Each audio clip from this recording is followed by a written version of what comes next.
سيدنا ومولانا محمد صلاة تخرجني من ظلمات الوهم وتكرمني بنور الفهم وتوضح لي ما أشكل حتى يفهم إنك أنت تعلم ولا أعلم إنك أنت علام الغيوب. اللهم صل وسلم وبارك على سيدنا ومولانا محمد وآله النور المذهل للنسيان بنوره في كل لمحة ونفس عدد ما وسعه علم الله. الفاتحة بالقبول وتمام كل سوء أمر وصلح الشام ظاهرا وباطنا في الدين والدنيا والآخرة. والفاتحة بالحضرة النبي سيدنا مولانا محمد صلى الله عليه وعلى آله وصحبه وسلم. ثم روي جميع مشايخنا ومشايخنا وجميع آبائنا وأمهاتنا وجدادنا وجدتنا وأعمامنا وأعماتنا وأخواننا وخالاتنا وذوي الحمد وقرابتنا وجميع أحبابنا أجمعين أن الله الكريم يغفر لهم ويرحمهم ويبارك درجات في الدين والدنيا والآخرة. وعلى هذه النية ولكل نية صالحة جالبة للخيرات الدنيا والآخرة. وعلى من وبه سلفنا الصالحون بسر النبي وآل النبي وبسر سورة الفاتحة. بسم الله الرحمن الرحيم. الحمد لله رب العالمين الرحمن الرحيم مالك يوم الدين. إياك نعبد وإياك نستعين اهدنا الصراط المستقيم صراط الذين أنعمت عليهم غير المغضوب عليهم ولا الضالين آمين. بسم الله الرحمن الرحيم. الحمد لله رب العالمين والصلاة والسلام على أشرف الأنبياء والمرسلين سيدنا مولانا محمد وعلى آله وأصحابه أجمعين. Subhanallah walhamdulillah wa la ilaha illallah wallahu akbar wa la hawla wa la quwwata illa billahil aliyyil azim. Adada kulli harfin kutiba wa yuktabu abadal abidin wa dahra dahirin. Subhanaka la ilma lana illa ma 'allamtana innaka antal alimul hakim. Rabbi shrah li sadri wa yassir li amri wahlul 'uqdatam min lisani yafqahu qawli. Bijahil Nabi wasahbi wal ali amma ba'd. Bapak-bapak sekalian yang sama-sama dimuliakan dan dirahmati Allah, kembali kita sambung kajian di dalam kitab Fikih Muamalah. Disebutkan di sini perihal masih persyaratan yang ada di dalam ijab dan qabul. Di antaranya persyaratannya yang ke-9 adalah mengarahkan akad ijab itu kepada orang yang diajak bicara dengan lafaz kamu atau kepadamu. Ini sebagaimana sudah kita bahas kemarin di dalam pertemuan yang lalu, harus menggunakan lafaz khitab, harus menggunakan kamu. Jadi tatkala kita mau transaksi, ya kita harus mengucapkan saya jual barang ini kepadamu. Demikian ya. Kalau bahasa Arabnya biduka, saya jual kepadamu barang ini dan seterusnya dengan harga yang jelas. Di dalam transaksi ijab dan qabul itu persyaratannya harus menggunakan lafaz kamu atau khitab di sini. Kata beliau, maka tidak sah hanya menggunakan nama atau kepadanya, pakai namanya atau kepadanya. Dulu saya jual barang ini kepadanya, tidak cukup nih. Karena kalau kepadanya itu bukan khitab, bukan diajak bicara. Di sini harus mukhatab, ya, harus kamu. Demikian. Bahkan tidak boleh namanya aja, tidak boleh. Namanya aja tidak boleh. Kecuali kalau mungkin maaf nih, menyebutkan nama kemudian menyebutkan kamu, ya beda lagi. Yang jelas itu ada kamunya. Kalau ada kamunya, ya tidak mengapa. Sah-sah aja ijab dan qabulnya. Disebutkan di sini kata beliau, tidak sah hanya menggunakan nama atau kepadanya. Semisal si penjual mengatakan saya jual baju ini kepada Z, bukan kepadamu tapi kepada Z, nama orang, dengan harga 50.000 rupiah. Dan memang si pembeli namanya adalah Z, kebetulan namanya Z sama. Yang membeli namanya Z tetap nggak boleh. Atau berada di depannya si Z itu ada di depan kita nih, tetap tidak boleh juga, tidak sah. Jadi harus mengarahkan akad ijab itu kepada si pembeli yang diajak bicara, karena harus diajak bicara nih. Kalau saya jual ini kepada Z, Z itu tidak diajak bicara, bisa jadi tidak diajak bicara, walaupun Z itu ada di depan kita, tetap tidak sah nantinya. Oleh karenanya harus lawan bicara kita, makanya harus menggunakan kamu. Jadi ini persyaratan yang di dalam ijab dan qabul di dalam hal ini, dan harus menggunakan kata-kata kamu kalau bahasa Indonesia ini, atau kepadamu nanti. Ini syarat yang ke-9 Bapak Ibu sekalian. Kemudian saya lanjut di sini kita sebut kembali atau kita kaji kembali persyaratan berikutnya yang ke-10 ya. Kata beliau Bapak sekalian, persyaratan yang ke-10 ini di dalam ijab dan qabul, pihak kedua itu melaksanakan sendiri akad qabulnya setelah terucap akad dari pihak pertama. Jadi qabulnya, qabul saya terima nih. Kata yang pertama kan berarti ijab nih, yang kedua namanya qabul. Kalau ada orang mengatakan saya jual baju ini kepadamu dengan harga Rp50.000, kemudian kata kita iya saya beli, maka saya beli itu dan seterusnya, itu namanya qabul. Itu tidak boleh diwakilkan oleh orang lain, tidak boleh. Demikian nih. Jadi di sini yang mengucapkan qabul itu harus dirinya sendiri, harus dirinya sendiri. Nah, mari kita baca ini sekalian sambungannya. Maka kata beliau, tidak sah transaksi jual beli jika yang mengucapkannya adalah wakilnya, padahal terjadi transaksi dengan orang yang mewakilkannya. Maka harus orang itu sendiri yang melaksanakan akad qabulnya, tidak boleh wakilnya. Jadi intinya sekalian, beda kalau gini ya. Beda kalau kita memang mewakilkan seutuhnya untuk jual beli kepada seseorang, ya berarti yang transaksi adalah wakil kita. Nah ini tidak sekalian. Karena transaksi itu kita ada di situ, kita ada. Tidak taunya di situ juga ada wakil kita kebetulan. Tidak taunya wakil itu mengatakan ya saya terima, tidak cukup, harus kita sendiri. Demikian nih, harus kitanya sendiri yang mengucapkan qabul tersebut. Demikian nih, tidak boleh wakil yang mengucapkan itu. Begitu pula jika dari awal transaksi itu terjadi dengan wakilnya.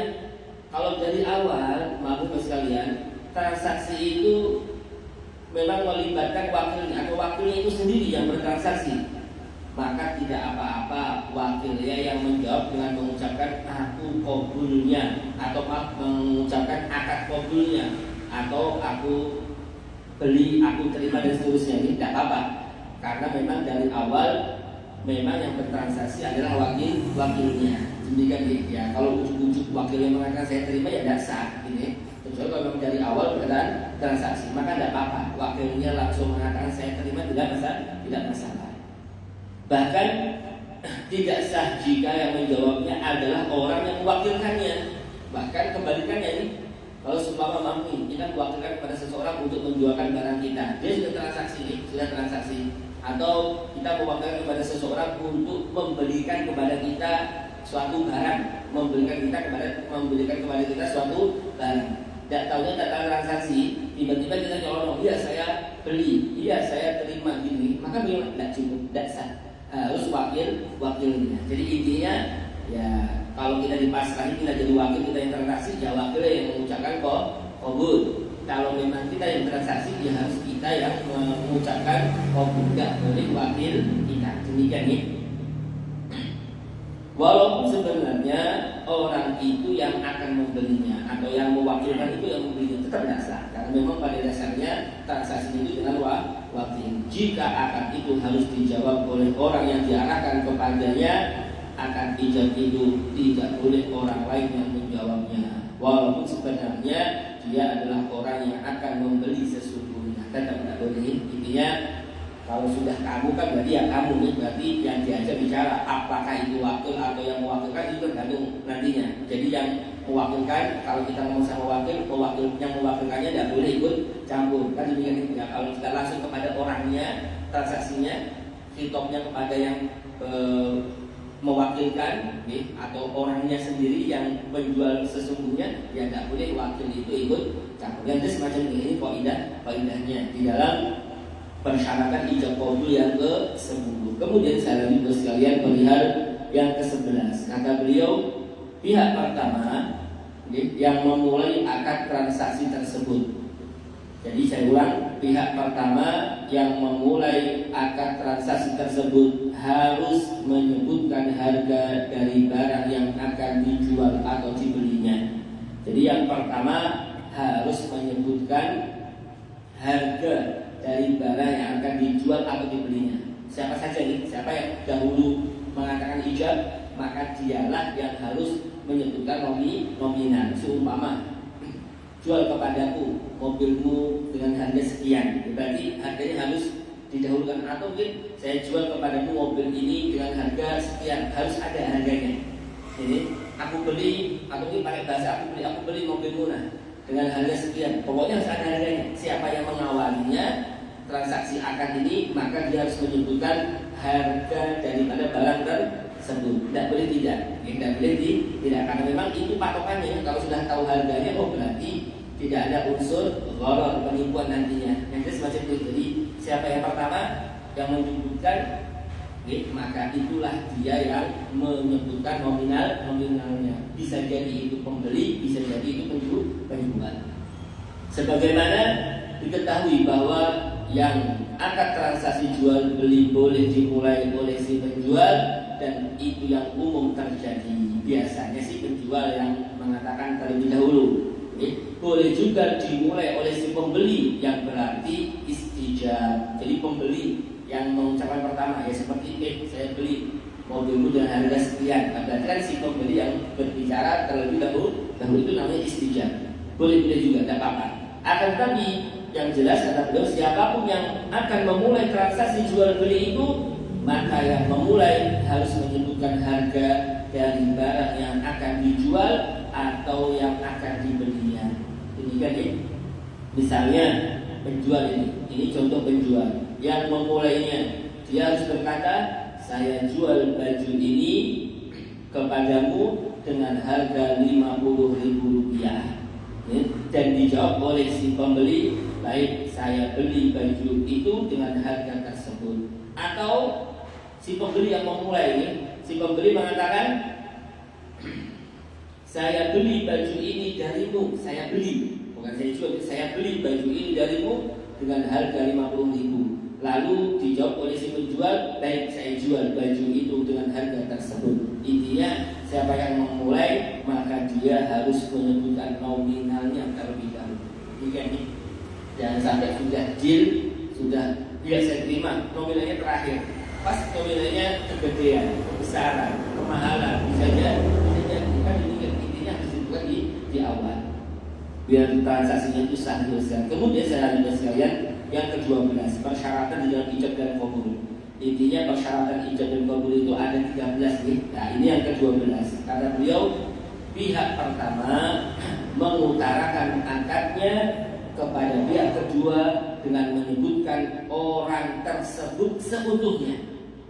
Jadi tadi kan persyaratannya harus menyebutkan kata khitab, kamu, kepadamu ya. Ini yang syarat sebelumnya. Nah ini selain harus kamu ucapannya, itu harus yang menunjukkan arti seutuhnya. Semua orangnya, semua anggota tubuh, makanya kepadamu. Kalau kamu kan berarti seutuhnya semuanya.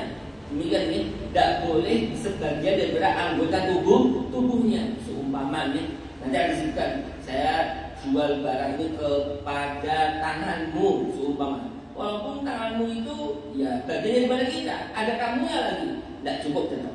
Pokoknya harus yang mengindikasikan seluruhnya. Makanya kalau pakai kamu, ya kamu itu mesti seutuhnya, semuanya, tidak bagian tertentu. Jadi demikian ini persyaratannya. Pihak pertama mengutarakan akadnya kepada pihak kedua dengan menyebutkan orang tersebut seutuhnya. Harus demikian ini. Maka kata beliau, tidak sah jika mengutarakan akad tersebut kepada pihak kedua dengan menyebutkan sebagian badannya, tidak seutuhnya, tidak boleh. Misalnya si penjual berkata, saya jual baju ini kepada kepalamu aja. Kan sebagian dari anggota orang tersebut kepala, walaupun ada kamunya, tapi di sini sebagiannya tetap tidak cukup, harus seutuhnya. Atau saya jual barang ini kepada kakimu, cukup. Ini tidak, maaf, ini juga termasuk tidak cukup. Atau kepada tanganmu, sama tidak cukup juga, karena ini bagian daripada seluruhnya. Jadi persyaratan yang ke-12 ya, harus menyebutnya secara utuh. Semisal saya jual kepadamu. Kalau kepadamu kan berarti semuanya, tidak mungkin cuma tangan aja yang memiliki, kaki tidak mungkin semacam. Pokoknya seutuhnya, seluruhnya harus kita utarakan. Karena kita transaksi jual beli dengan menggunakan kalimat atau kata-kata. Demikian ya, tidak boleh menyebutkan organ tertentu bukan seutuhnya. Demikian ya, karena terkadang sekalian kalau orang Arab itu, maaf ya, terkadang tuh sering mengatakan semacam itu nih. Mereka itu menyebutkan sebagian, tapi maknanya sebetulnya seluruhnya. Ya mungkin kayak kalimat farka'u ma'arrofiin, rukuklah kalian bersama rukuk. Bukan berarti sholat itu cuma rukuk, bukan ya. Yaitu satu bagian daripada sholat. Artinya apa? Sholat seutuhnya. Banyak semacam ini. Kalau kita belajar sastra bahasa Arab itu demikian. Banyak mereka itu mengucapkan sebagian, tapi maknanya adalah seluruhnya. Demikian ya, ini juga sama terkadang. Ya, namanya tetap sebagian, ya tetap sebagian, walaupun artinya itu bisa dimaknai secara keseluruhan. Mungkin demikian nih. Jadi di sini tidak bisa saya jual kepada kepalamu, ya tidak bisa nih. Tetap harus seutuhnya. Demikian nih.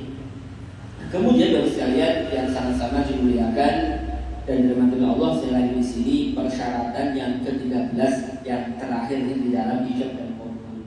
Kata beliau, Bapak sekalian, persyaratannya yang ke-13 adalah kedua belah pihak mengucapkan transaksi akad ijab qabul dengan tujuan melaksanakan benar-benar arti dari akad yang diucapkan.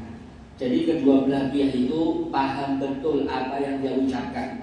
Memang betul-betul untuk transaksi jual beli, paham apa yang dia lafazkan, paham apa yang dia ucapkan. Demikian ini, maka kata beliau tidak sah jika akad ijab qabul diucapkan dengan bahasa Arab oleh orang yang tidak mengerti bahasa Arab, sehingga orang itu tidak paham dengan arti dari apa yang diucapkan dalam akad berbahasa Arab tersebut. Kalau orang mengatakan bituka, saya jual kepadamu hadis sayyarah, mobil ini dengan harga bla bla bla bla, kemudian kata dia mobil itu saya terima, padahal dia tidak paham ya apa yang diucapkan, tidak paham.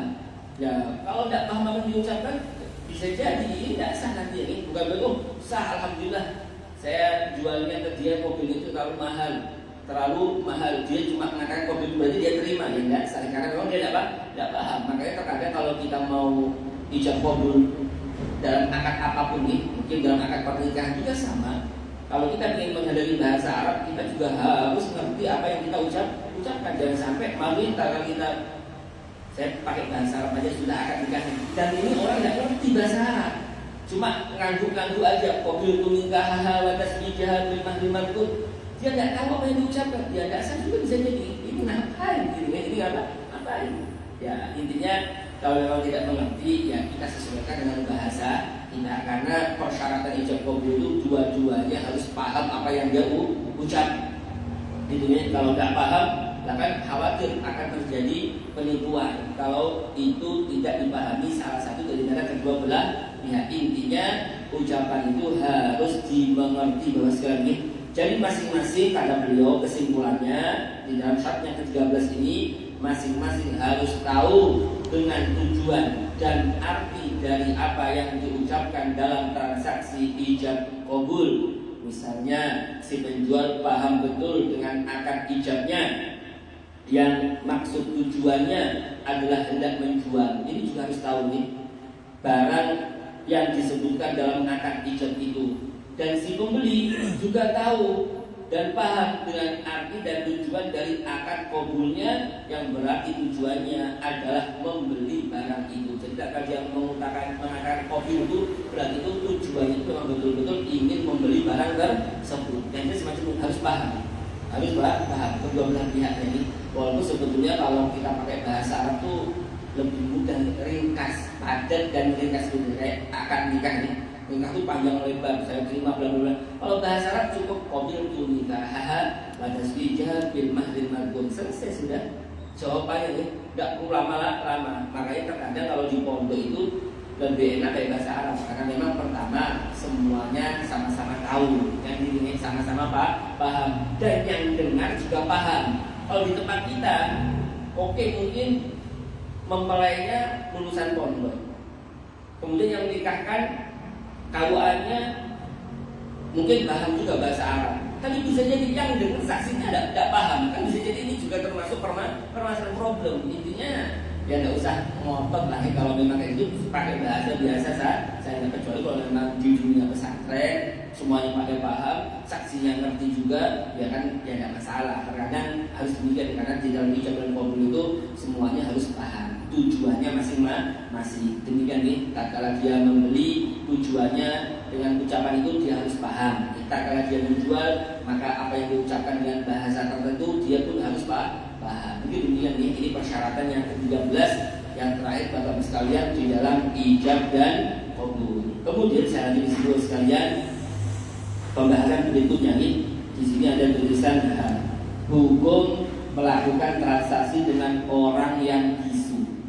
Bagaimana hukumnya Bapak sekalian bertransaksi dengan orang yang bisu, yang tidak bisa bertutur kata, yang tidak bisa ngomong. Kan tadi Bapak sekalian yang namanya ijab dan qabul itu kan perlu ngomong, ya? Perlu ada bicara, ada ucapannya. Saya jual bla bla bla, saya beli, itu harus ada. Nah kalau bisu gimana? Kalau bisu kan tidak bisa ngomong, kan tidak paham, gitu ya.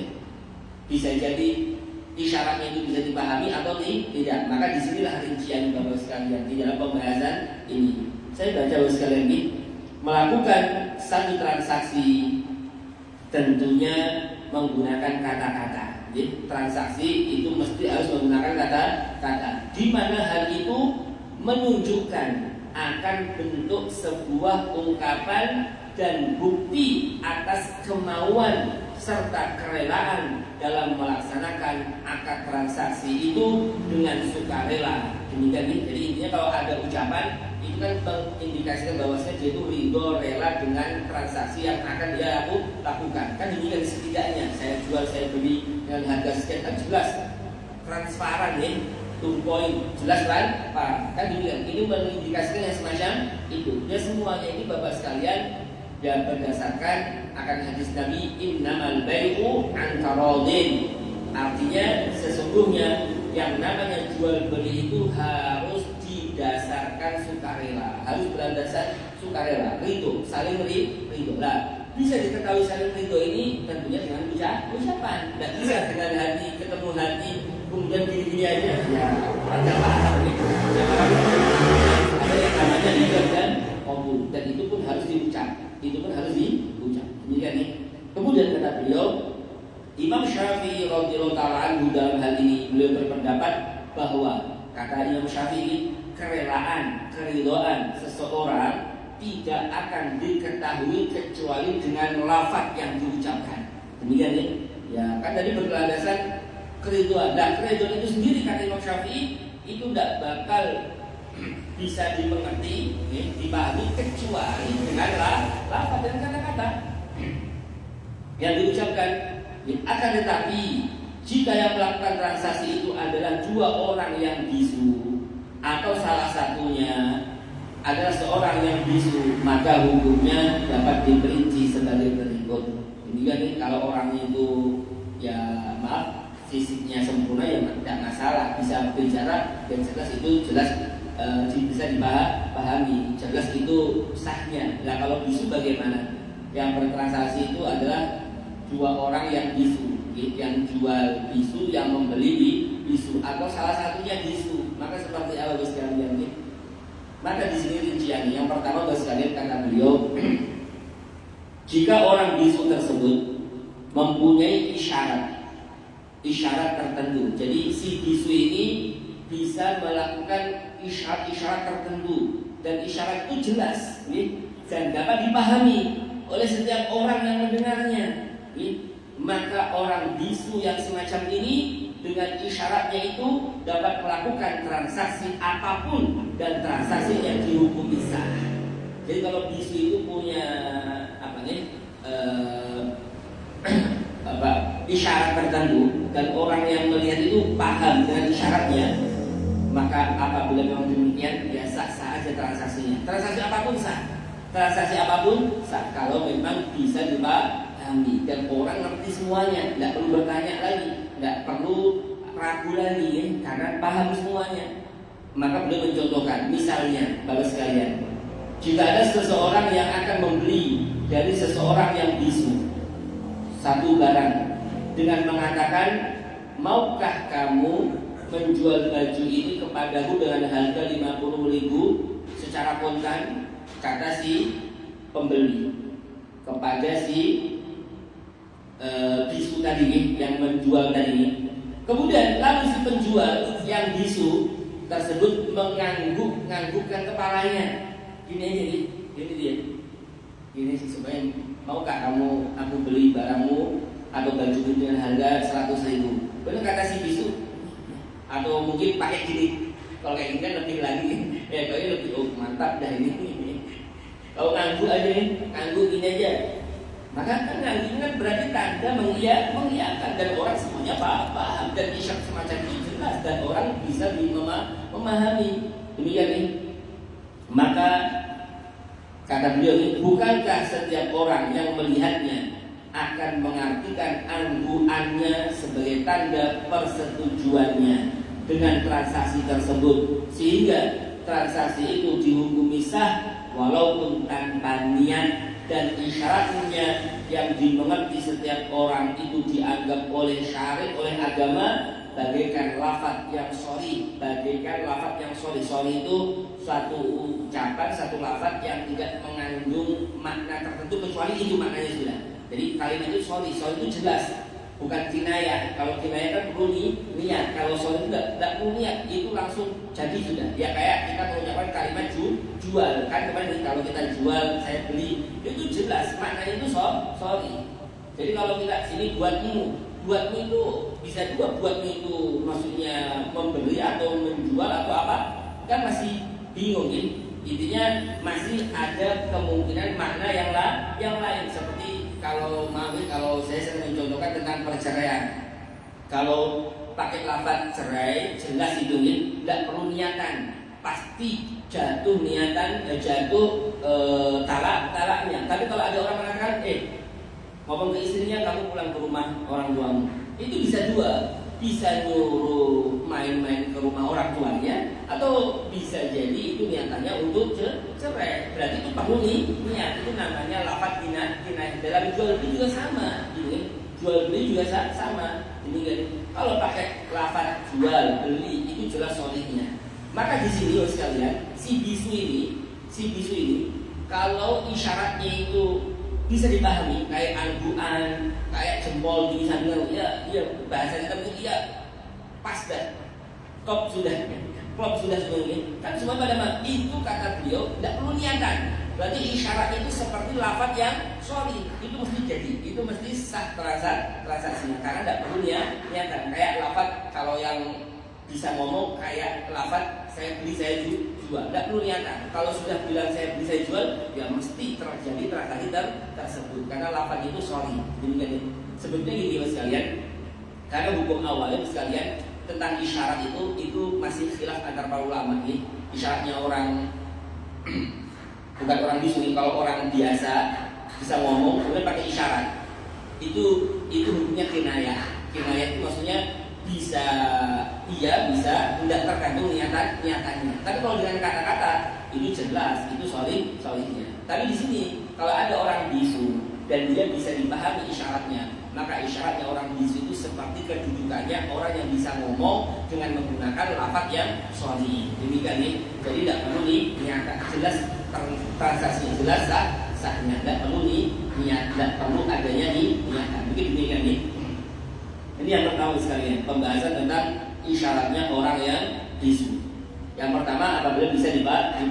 Kemudian yang kedua kata beliau, dan jika orang bisu itu tidak memiliki isyarat tertentu yang dapat dipahami oleh setiap orang yang berkomunikasi dengannya, hanya orang tertentu seperti keluarga dan teman dekatnya saja yang dapat memahaminya, serta orang-orang yang cerdas saja yang bisa memahaminya. Kemudian terkadang ya namanya orang bisu kadang bisa jadi mau dia pintar, normal, untuk ada kalanya bisunya itu agak normal juga kayak orang hijau gitu. Jadi tingkah lakunya itu tidak bisa dipahami. Kecuali orang tuanya yang sering bergaul dengannya atau mungkin keluarganya yang selalu bergaul dengan itu yang paham. Kalau orang lain tidak mudah paham. Ini kan berarti berbeda dengan yang pertama. Berarti yang kedua ini isyaratnya itu tidak mudah dipahami oleh orang lain. Demikian walaupun yang bisa memahami adalah keluarganya saja terkadang. Maka Bapak sekalian, dihukumi sah transaksi jual belinya dengan isyaratnya semacam itu asalkan jika dia berniat menjual dengan isyaratnya itu. Intinya Bapak sekalian, itu tetap bisa jadi sah-sah aja asalkan ada niatan untuk menjual barang tersebut. Jadi lafaznya kayak lafaz kinayah tadi. Kalau perceraian ya tadi seperti lain orang mengatakan, si laki-laki mengatakan kepada istrinya, kamu pulang ke rumah ibumu, ke rumah orang tua. Itu niatan dalam hatinya cerai, maka jatuh cerai. Ya kayak ini. Jadi kalau ada seorang bisu, dia mengatakan dengan dia bergerak dengan isyaratnya yang tidak mudah dipahami, tapi dalam hatinya si bisu itu adalah menjual, maka jatuh transaksinya. Demikian. Tapi kalau tidak ada niatan kayak gitu, maka tidak jatuh. Tapi kalau isyarat yang jelas tadi kayak anggu-anggu tadi, tanpa ada niat pun itu sudah jadi. Demikian nih, kayak lafaz yang sore tadi. Kalau perceraian itu, kalau ada orang mengatakan talak, niat dan niat tetap jatuh. Mungkin demikian ini bahasa sekali. Jadi dalam agama, dalam fikih itu biasanya ada kalimat yang sahih, ada kalimat yang kinayah. Kalau kinayah itu masih memungkinkan ada makna lain. Demikian. Ketika menjual atau berniat membeli dengan isyaratnya itu ketika menjual, karena isyarat orang bisu yang semacam ini dianggap sebuah kinayah yang dianggap sah jika diniati ketika melakukan transaksi, dan akan lebih baik lagi jika semua transaksi dari orang-orang bisu itu dilakukan dengan tulisan yang dia tulis, asalkan diiringi dengan niat, karena tulisan itu menggantikan ucapannya dalam transaksi yang dia lakukan. Jadi kalau ingin lebih mantapnya lagi, ya satu ditulis nih, dan ditulis berarti jelas itu dia ada niatan menjual atau tidak. Kalau cuma anggu-anggu aja, ya kalau itu bisa dipahami yang semuanya ya saja. Tapi kalau pakai tulisan, itu jelas lebih kuatnya. Berarti orang ini mau menjual atau mau membeli. Kan demikian nih, jadi semacam itu. Ini kata beliau. Kemudian kata beliau sekalian, ini kesimpulan ini. Kesimpulannya, isyarat dari orang yang bisu yang dapat dimengerti oleh setiap orang sama kedudukannya dengan ucapan dari seseorang yang tidak bisu. Jadi sama kedudukannya, seperti layaknya orang yang tidak bisu bertutur kata. Kecuali dalam 3 hal, maka isyaratnya si bisu tadi tidak berlaku dan tidak berarti apapun. Jadi Bapak sekalian, ini kaidahnya nih. Isyaratnya orang bisu itu apabila bisa dipahami, kedudukannya itu sama seperti ucapannya orang yang tidak bisu. Itu jelas. Kecuali dalam 3 hal, maka apabila dalam 3 hal ini isyaratnya si bisu yang bisa dipahami itu tidak berlaku padanya, tidak berlaku. Jadi dalam 3 hal, jadi termasuk pengecualian ini. Isyaratnya si bisu itu tidak berlaku di dalam 3 hal kejadian atau 3 hal permasalahan. Yang pertama, karena beliau sekalian, dalam kesaksian dia sebagai saksi, dia bersaksi, maka tidak dianggap suatu kesaksian jika dilakukan oleh orang yang bisu dengan isyaratnya. Tidak cukup kalau ini dalam masalah persaksian. karena memang dia harus mengucap, harus betul-betul mengucap dan seterusnya. Kalau si bisu tidak cukup nantinya, tidak cukup. Kemudian selanjutnya yang kedua, dalam hal sumpah ini, karena jemaah sekalian, kalau sumpah itu dalam agama itu nanti ada ada sanksinya bagi orang yang melanggar sumpahnya. Itu kalau dalam bahasa Arab itu qasam namanya, bersumpah. Kalau ada orang bersumpah atas nama Allah, bla bla bla bla, jadi maka dia harus melakukannya. Kalau dia melanggarnya, dia melanggar sumpahnya. Nanti ada kafarohnya, tebusannya itu ada, bayar tebusan nanti ya sekalian. Yang jelas di sini untuk masalah qasam atau al-hinsu atau sumpah dari seorang yang bisu ini Bapak sekalian, maka tidak berlaku. Seumpama contohnya ini, maka tidak dianggap membatalkan sumpahnya. Saya ulangi, maka tidak dianggap membatalkan sumpahnya jika seseorang yang bisu bersumpah tidak berbicara dengan seorang pun, lalu dia berbicara dengannya dengan menggunakan isyaratnya, tidak batal. Jadi sumpah mungkin ada seorang bisu, dia bersumpah, dalam artian bersumpahnya mungkin pakai tulisan yang bisa dipahami orang ini, bersumpah atas nama Allah dia tidak bakal berbicara. Tidak tahunya di tengah-tengah jalan dia berisyarat gini, pokoknya kalau diajak ngomong isyarat, sebenarnya kayak ngomong gitu, kayak bisa dipahami kayak ngomong, tetap tidak gugur sumpahnya, tetap sumpahnya itu dilakukan dengan baik. Jadi intinya tidak berlaku apapun di dalam masalah sumpah dengan isyarat itu tidak berlaku apapun, tidak berlaku apapun, tetap lanjut saja. Jadi kemudian yang ketiga, dalam hal membatalkan sholat. Di dalam hal membatalkan sholat, kan tadi Bapak sekalian, isyaratnya si bisu itu kedudukannya seperti ucapan, ya, bagi orang yang bisa ngomong. Dalam masalah kesaksian, kalau dia berisyarat tidak cukup, ya, tidak cukup, karena tidak dianggap seperti layaknya orang yang berbicara, yang mampu berbicara. Kemudian yang kedua, di dalam masalah sumpah, kalau ada dia bersumpah tidak mau ngomong, ya, tidak mau berbicara kepada seorang pun, kemudian dia pakai isyarat, maka diajak ngomong orang pakai isyarat bla bla bla itu, lalu kemana? Tidak masalah, tidak batal sumpahnya, karena isyaratnya tidak dianggap seperti ucapan. Demikian yang ucapan tadi itu adalah yang disumpahkannya.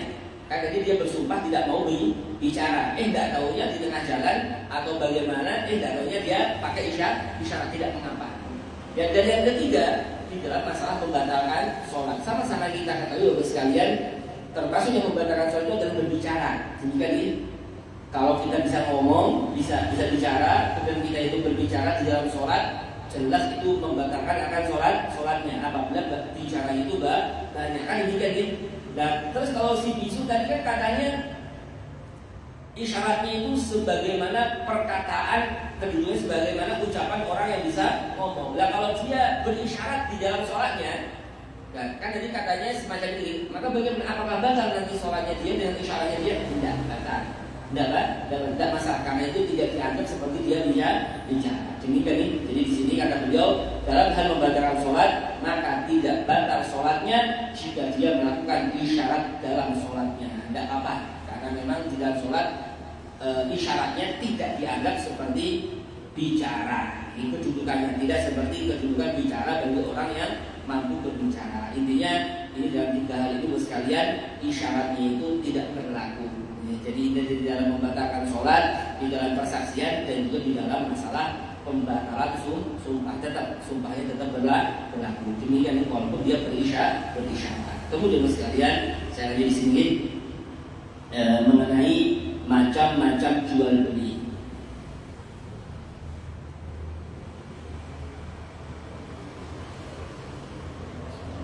Banyak bentuk dan macam cara orang melakukan transaksi jual beli yang marak dan tersebar di mana-mana. Yang semua macamnya tersebut tidak terlepas dari tiga hal berikut ini. Ini sekalian, di dalam transaksi jual beli, seperti apapun modelnya, mau mungkin transaksi seperti di Shopee atau mungkin melalui Grab, melalui apa, dengan macam-macam transaksi jual beli yang sekarang lagi, itu semuanya tidak bakal luput, tidak bakal terlepas daripada tiga besar pemahaman dalam hal ini. di dalam pembagian masalah jual beli. Tidak bakal terlepas daripada tiga hal ini. Demikian nih, tidak bakal terlepas daripada tiga macam pembagian jual beli. Yang pertama buat sekalian, kata beliau, macam yang pertama di dalam jual beli adalah jual beli terhadap barang yang terlihat dan nampak kepada si pembeli barangnya dan kepada si penjual harganya ketika terjadi transaksi jual beli tersebut. Jelas nih? Yang pertama, barang yang diperjualbelikan nyata, dia lihat, ada di hadapannya. Jelas nih? Atau mungkin harganya, nominalnya itu juga terlihat. Itu juga terlihat. Nih, barang yang digunakan untuk membeli itu juga ada. Barang juga ada. Seumpama kan terkadang ada orang menjual HP. Dengan apa menjual HP? Dengan motor. Dengan motornya. Berarti motor itu statusnya adalah harga, ya? Adalah harganya. Walaupun sebetulnya itu juga bernilai duit, bernilai harga. Tapi itu harganya. Harga daripada iPhone ini atau HP ini kan demikian nih. Jadi semacam itu. Jadi intinya HP-nya ini juga harus kelihatan, motornya juga harus kelihatan. Ya kalau itu berupa duit, motornya itu berupa duit, duitnya harus ada. Duitnya harus ada. Tidak bisa kalau duit itu tidak ada. Dalam artian gini, nanti akan ada penjabaran yang semacam itu, yang semacam itu. Kemudian saudara sekalian, maka kata beliau yang pertama, transaksi jual beli semacam ini hukumnya adalah sah. Begitu pula jika barang atau harga yang akan dijual belikan tidak tampak. Jadi jika barang atau harga yang akan dijual belikan tidak tampak ketika terjadi transaksi, akan tetapi si pembeli maupun si penjual pernah melihat barang atau harganya tersebut, sedangkan barang tersebut termasuk barang yang awet hingga saat terjadinya transaksi jual beli tersebut, maka juga dihukumi sah. Misalnya si penjual berkata kepada si pembeli, saya jual baju yang engkau pernah lihat kemarin di rumahku dengan harga 50.000. Bajunya tidak ada. Kemudian kata dia, karena kemarin mungkin waktu main-main di rumahnya kok melihat baju kita bagus. Kemudian saya bilang, saya jual bajuku yang kamu lihat kemarin dengan harga sekian. Kemudian kata dia, iya saya beli. Sah tidak? Sah. Alasannya baju ini mami dilihat dalam waktu tempo yang biasanya tidak bakal rusak, karena baru kemarin, tidak bakal rusak ini, tidak bakal rusaknya. Jelas sah kalau ini, karena ini hukumnya seperti layaknya dia pernah melihat. Ini hukumnya seperti layaknya dia melihat, makanya sah di sini. Makanya sah kalau barangnya ada di depan, harganya ada di depan, jelas sahnya, karena itu mesti tidak ada unsur penipuan. Boleh jadi barangnya itu tidak ada di depan, tapi dia pernah melihat sebelumnya, dan itu di dalam tempo yang biasanya tidak rusak, maka tetap sah. Maka itu tetap sah. Baik itu barang yang dijual atau barang yang akan digunakan untuk membeli, tetap nanti harus ada yang semacam itu. Kemudian kata beliau, adapun jika barang dan harganya tidak tampak ketika terjadi transaksi dan tidak pernah melihatnya sebelum terjadi transaksi jual beli tersebut, maka hukum jual belinya tidak sah. Kalau barangnya tidak ada atau memang sebelumnya tidak pernah melihat, maka jelas juga tidak dibenarkan. Demikian nih, juga tidak benarkan. Atau mungkin barangnya pernah dilihat, tapi dulu melihatnya nih, dalam artian bisa jadi karena waktunya lama melihatnya, ini barang itu bakalan rusak, ya bisa jadi tidak sah juga nanti. Jadi semacam itu sekali ini. Intinya pertama, barangnya ada dan memang harganya juga ada. Ini yang macam yang pertama. Kemudian yang kedua, bos sekalian, macam yang kedua adalah transaksi jual beli dengan cara salam, akad salam. Salam itu perpesanan, yaitu membeli barang yang dipesankan kepada si penjual dengan menyebutkan kriteria dan sifat dari barang yang akan dibelinya dengan sifat yang mendetail. Seperti misalnya seseorang berkata, saya serahkan uang 100 juta ini kepadamu untuk kamu belikan saya sebuah mobil mereknya Toyota tahun 2000 berwarna hitam, dan kau serahkan mobil itu kepadaku di awal bulan Juni. maka hukumnya adalah sah seperti yang akan diterangkan nanti pada bab ini. Namanya perpesanan nih. Barangnya tidak saya lihat, cuma saya sebutkan kriterianya. Mau beli apa? Mungkin Innova tahun ini, warnanya ini, semua ini disebutkan dengan detail. Harganya sekian. Maka nanti kalau suatu ketika nih dicarikan, kemudian waktu jatuh temponya diserahkan, maka sah transaksi. Itu namanya akad salam perpesanan. Dan nanti akan ada nih lisan, sama seperti kita pesan juga nih. Ya, kita pesan dengan sesuatu kemudian datang sesuai dengan pesanan kita, itu namanya akad perpesanan. Dan ini sah nanti nih, walaupun tidak dilihat sebelumnya. Ada golor enggak? Ya tidak ada golor di sini, tidak ada penipuan, karena dia menyebutkan sifatnya dengan detail. Kan demikian nih. Yang kayak ini, Innovanya hitam tahun ini dan sebagainya. Kan itu detail ya. Tidak mungkin ada unsur penipuan.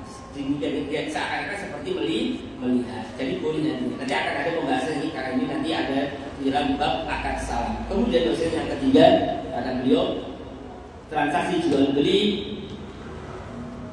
barang yang tidak ada atau tidak tampak barang atau harganya kepada si pembeli dan si penjual, atau salah satunya ketika terjadi transaksi jual beli tersebut. Jadi yang ketiga, transaksi jual beli Bapak sekalian, barang atau harganya itu tidak nampak, jual-jualnya tidak melihat, atau salah satunya tidak melihat, maka tidak cukup. Maka hukumnya kata beliau tidak sah transaksinya semacam ini. Misalnya, contohnya ini biar kita lebih paham lagi sekalian. Kata beliau, si pembeli berkata kepada si penjual, saya jual beras yang ada dalam mobilku itu dengan harga 100.000. Maka tidak sah, karena tidak diketahui berapa banyak serta ukuran dari beras yang ada dalam mobilnya. Kan tidak sah ya? Berasnya di dalam mobil. Dia bilang, saya jual beras yang di dalam mobil. Ya, entah itu sekilo, 2 kilo, tidak tahu juga nih. Intinya bisa jadi ada kok. Intinya harus dilihat. Ini yang jadi barang yang sama itu berarti barang yang tidak dilihat. Demikian nih. Atau si pembeli berkata kepada si penjual, saya beli beras 100 kilo milikmu dengan uang yang ada dalam dompetku ini. Juga sama nih. Ini maafin, berasnya 100 kilo ada di depan berasnya nih. Kemudian kata dia, saya beli nih beras 100 kilo ini dengan uang yang ada di dalam dompetku. Uangnya tidak jelas, tidak nampak, karena kalau transaksi uangnya tidak kelihatan, maka tidak cukup, tidak sah itu sekali, tidak cukup itu. Kecuali nggak gini, kecuali kalau sudah maaf, duitnya itu ada di depan, ada tumpukan duit di sini, ada tumpukan duit di sini. Kemudian ada 100 kilo beras. Kemudian saya bilang, jual kepada saya 100 kilogram berasmu dengan harga uang yang di depan ini, yang ditumpuk ini. Dia tidak menunjukkan nominal, tapi kelihatan. Dilihat nih, cukup tidak kira-kira sekalian sah. Tetap sah. Walaupun nominalnya tidak tahu jelas, tapi sah. Kenapa sah? Karena harganya ada di depan, karena harganya dilihat. Ini sah nantinya Bapak sekalian. Walaupun nanti kenyataannya kok berkurang, kok tidak sesuai prediksinya, tetap sah nantinya. Alasannya memang duitnya itu kalau di dalam dompet, saya beli beras 100 kilo dengan uangku yang di dalam dompetnya, ada tahu bisa jadi 1 lembar 100.000-nya atau 2 lembar ada. Tapi kalau di depan ini kan tahu kita, oh bertumpuk-tumpuk, ada ikatnya, ada lambang BI-nya, berarti besar ini. Berarti banyak kan ini. Ini berarti banyak ini. Kan bisa dilihat ini. Intinya sah itu, tapi tetap yang paling tepat itu yang disebutkan dengan nominal. Intinya harganya itu ada dan juga barang yang diperjualbelikan itu ada. Jadi saudara sekalian, ini hanya sekedar pembahasan yang perlu kita pahami. Tentang kita transaksi barang harus ada, harga pun harus ada. Jadi kalau tidak disebutkan, ya harus ada barangnya. Harus ada barangnya, harus ada harganya yang akan digunakan untuk membeli barang tersebut. Jadi semacam itu.